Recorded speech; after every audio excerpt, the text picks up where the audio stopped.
safe. Congressman Kirk, less safe after going into Iraq? I think we're more safe because of the domestic Homeland Security upgrades that we had. We didn't have the Transportation Security Agency before. We didn't have some of the Homeland Security upgrades.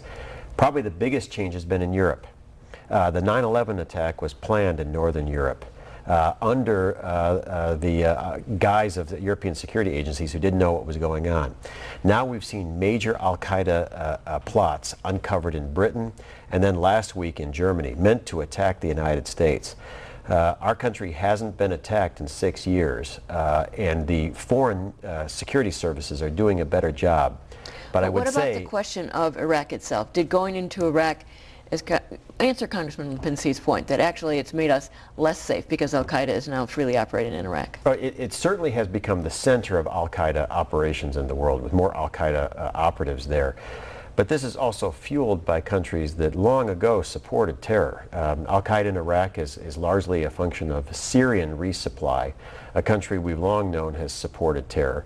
And now the Iranians are getting involved, but the Iranians are well known for their long support of Hezbollah and now Hamas. If the international community sets up a democratic government in Iraq, it will set back the cause of Iran and Syria. And well, let's ask the question of how well the international community is doing in setting up that democracy in Iraq. We've had General Petraeus testifying over the last 2 days, along with Ambassador Crocker. General Petraeus said there has been some progress made in Iraq in certain provinces. Would you agree or disagree with that, Congressman? I think there has been some progress made in terms of safety in some places in Iraq. I certainly agree with General Petraeus on that. But I think more importantly is the political situation. General Petraeus himself has said that he is very disappointed in the lack of progress in terms of bringing about reconciliation within Iraq. And that was the purpose of the surge, was to give space to the Iraqi government, to the Iraqi people, in order to try to solve some of the problems between the groups in Iraq, and we have not made progress.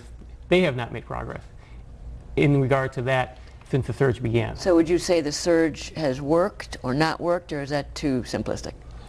I think that we have to look at the picture as a whole. There has not been progress made in bringing about a more political stability in Iraq. Certainly we have seen it in some parts of Iraq, which is a good thing.